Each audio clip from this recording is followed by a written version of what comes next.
My name is Tim Carter. This is a lesson for Cornell University. It concerns creation controversies, specifically creation constructs, and just a few, for example, people who study Hebrew have a lot to say about a word became, and it's H 1961, Strong's number H 1961, H for Hebrew, of course. And this has to do with the study of Bible language itself. For example, I had a professor, more than one Bible Hebrew professor. This is an article, August 2006, Searchlight. Has a lot of good information if you collect these like I do. And in it, Brother Thornton talked about the Hebrew Bible. He talked about the Masoretes, which is late as 900. So they kind of showed up around 500 900 AD. They wanted to standardize the text. That was quite an elaborate work. Dead Sea Scrolls and the importance of that discovery and how it coincided at the same time period when Jerusalem was being identified or reestablished as a state. He says the Hebrew Bible is a great treasure. To discover its riches takes time and energy, but the time spent and the energy expended pay great dividends. One may certainly study the Old Testament English, but if the opportunity affords itself, one would do well to learn the Hebrew language. After all, it is the language in which the majority of the Bible is written. Well, I don't really know why it can't be that simple, or let's say that controversy-free. You'd think that we would all know. This is my King James Bible. Received this one in 1970, and it says in the front that I had to have $1.06 loaned to me to help pay for it. It's February 21st, 1970, and this one, well, it's in bad shape. I keep it in a box, but I had to have the money loaned to me because at that time allowance meant all we could buy was what we had earned in our allowance. So it also has a visitor's card in it, all the way back in 1981 when I was, one of the times I was here with visiting a girl, and that's the girl I eventually married and been married to now for over 35 years. But anyway, so we have this great, good English Bible, which it was difficult to learn how to use the King James Bible. And of course it was preached as the inspired Word of God, and there was never a question about it. But studying languages is where, for example, Bullinger, this little book here, it's a good resource. I don't know why I say it's a good resource. I don't know how to know if it is, but he mentioned that there's no be verb, that it doesn't exist in Hebrew. He also mentioned when geologists have settled how many years they require between the first and second verses of Genesis 1, he said there is ample room for all they want and a large margin beside. Now, he was speaking of what some people call the gap theory, which is where people say it depends upon this. Now, he's the Hebrew scholar, and he wrote the companion Bible, probably the unsurpassed as far as level of difficulty and investment of time, labor, and energy. You can read about him. He passed away in 1913. So in the time period in which he was productive in works based upon the Hebrew and Greek languages, the concern about how old the earth was didn't appear to be something he shared. So be verbs don't exist. You'll be told that.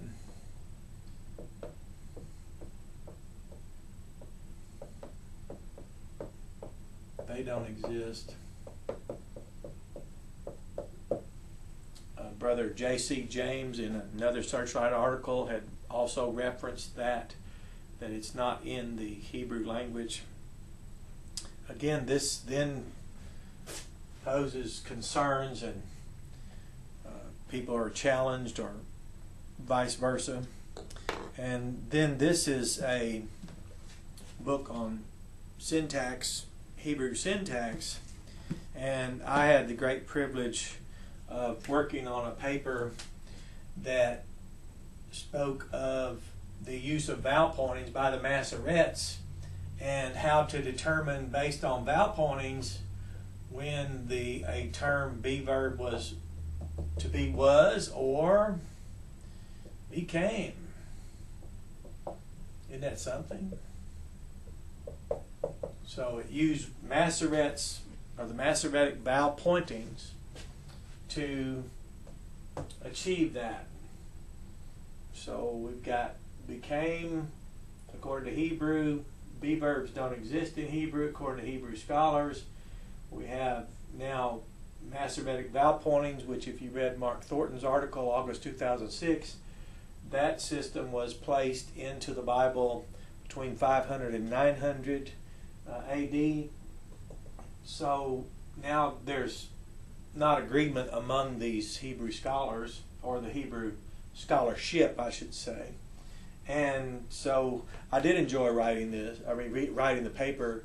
I had asked to write about the gap theory in a class called Philosophy of Religion, and of course the teacher I had for that encouraged us to go and investigate. So I loved investigating these things. There were no punishments or controversies so emotionally charged that a person would hesitate to study. Well, anyway, long story short is there's a word for create. It's bara. All this is English, just a transliteration.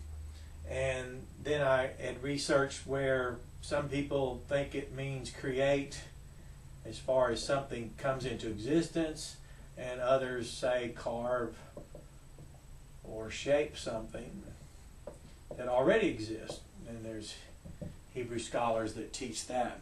So the value of studying the Hebrew Bible, and when it comes to grammars, there's really some large books out there. But now I did enjoy, literally smiley face. I love learning this. Didn't know what to do with it, but I sure loved it. The work on this syntax, that was nice, good. This was challenging. It helped me to look at words and ancient words. It really encouraged me to know that from Hebrew, the field of science was developed from theology, which came from the languages, which came from literally a hinge on which Western civilization turned was the translation of the Bible into English that established what we know today as the Western world. And physics, calculus, chemistry, even psychology, it's all developed by theologians. Even Harvard University was strong, heavy emphasis on Bible languages. And the first president of Harvard was a Baptist preacher, so go figure that. The founding fathers, political scientists who framed our Constitution, collaborated with Baptists, especially because of our interest in freedom of conscious thought and speech. We collaborated to disestablish religion in the United States, that levied taxes to salary clergy, which Americans aren't. We don't do that. But anyway, so it was fascinating to learn all these things. Lately, just a few years ago, I was invited into this latest Young or Old, which no, I'm not really, have never chosen one of those, because where I came from, we studied and researched. We didn't just pick and support, but that's okay too. I'm not. I don't know what's wrong with someone who teaches that the earth came into existence only thousands of years ago, and I don't know what's wrong with someone who teaches that the earth is older than the time it came into existence, because all Christians teach that Adam was older than the time he existed. So I'm not sure how the controversy was achieved. I just know where a lot of things are. I do know that Usher has done a chronologist. He did work which, it all depends on how credible that work is. But I can take work like Usher did, 12,500 years. We can take the 360-day prophetic year, 360 days, and we can get 4.5 million days, And then we can multiply that by 1,000 years. And that equals 4.5 billion years.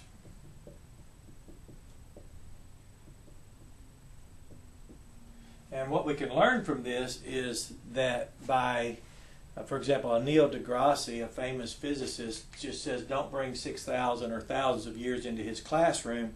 Well, regrettably, in the United States Supreme Court has ruled creationism can't be taught. But you can teach relativity. And if you teach relativity, which is in the Bible, one day, there's a ratio in Psalm 90, verse 4, written by Moses, the author of Genesis, one day like 1,000 years.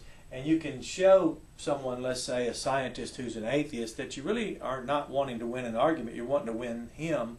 I think we call it soul winning, but what we mean is we want to reach him with the gospel, and if there's a barrier such as he can't accept the Bible as credible because he says it teaches, or people who represent the Bible teach only thousands of years ago did it come into existence, he can't get over that hurdle. So to remove that hurdle, relativity is a great tool to use for that in a case where someone can't overcome that. And you can prove it quite easily with third grade level arithmetic, and this would be Ussher's type of chronology, prophetic days. This one day to 1,000 years is the ratio in the Bible. So you have, so far we've got Bible ratio, prophetic calendar years, which if you're into dispensationalism, so this is based on prophetic calendar, which someone worked that out, I didn't. This is based on prophetic calendar.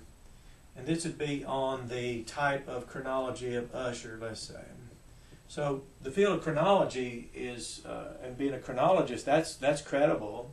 It's varied though, it has limitations. This has been worked out, and this is here. So you can show someone, let's say like a Neil deGrasse, or even our own William Lane Craig that so many of us admire, who labored to give a rationale for our faith. He says that we're here to win people, not arguments. Well, if there's a barrier in the way, he responded to Neil deGrasse, a very, very famous physicist who does not believe. He's an unbeliever, we would say, but we would not condemn because we want to make sure we present a rationale to him.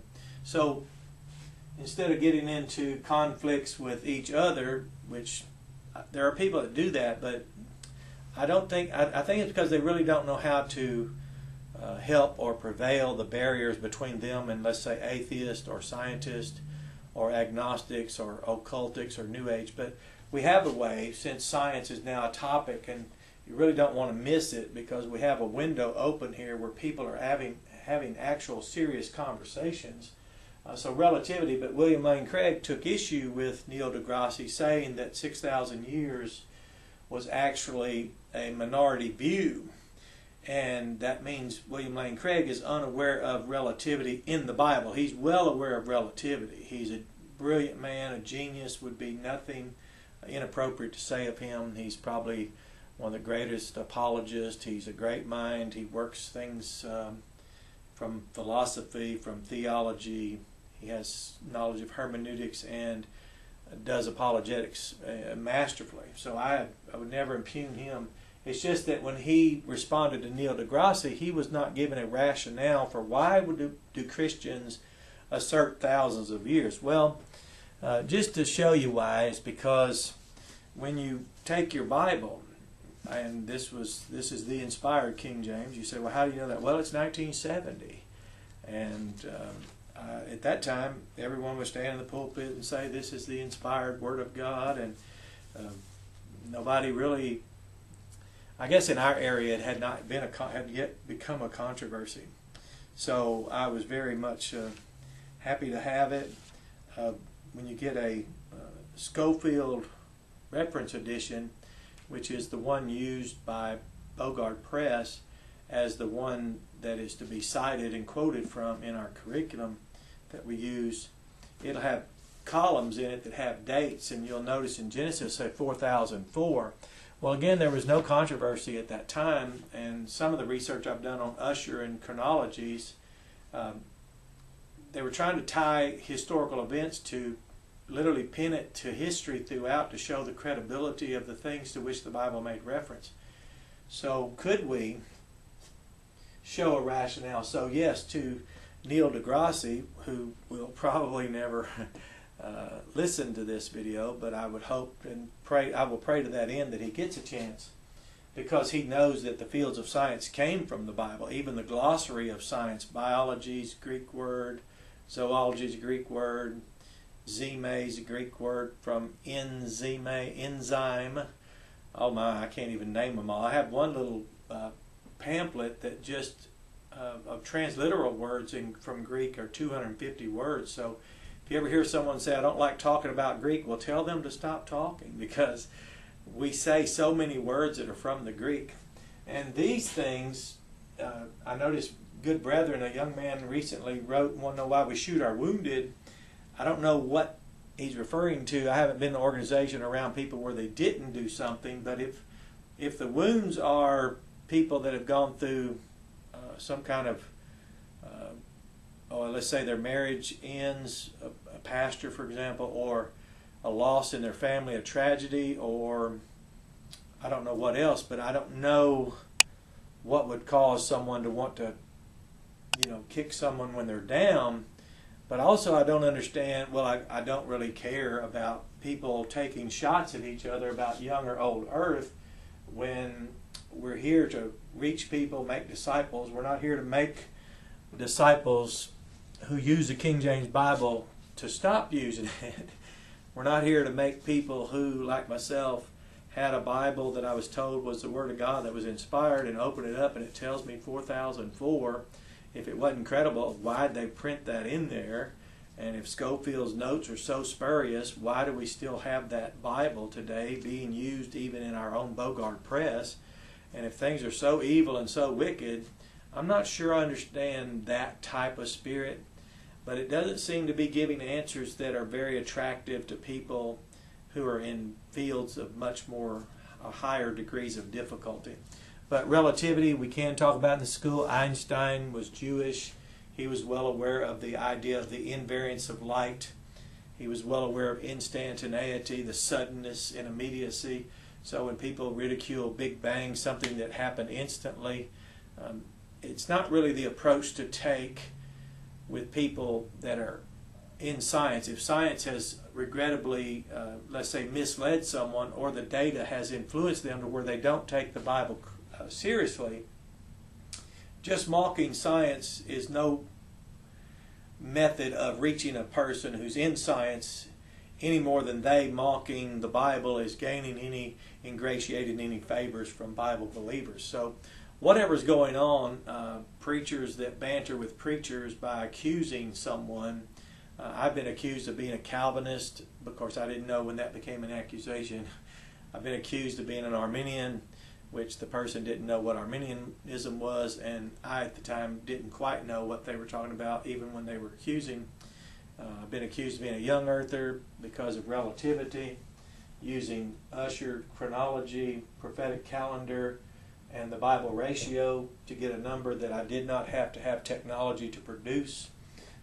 Been accused of being a gap theorist because I studied Hebrew. I wasn't there when Baptists wrote the Hebrew Bible, and so we're missing the greater point. But this is interesting because now I enjoy being among the people who study enough to have something more to say than just either or. But it is a shame that there are scientists out there like Neil deGrasse, a great person in his field, a giant in his footprint of notoriety, but for him to not even have heard that there is relativity. Einstein taught relativity. He knew about one day in 1,000 years. He knew about the book of Psalm. He knew about Genesis. So he knew about texts that say things were created suddenly.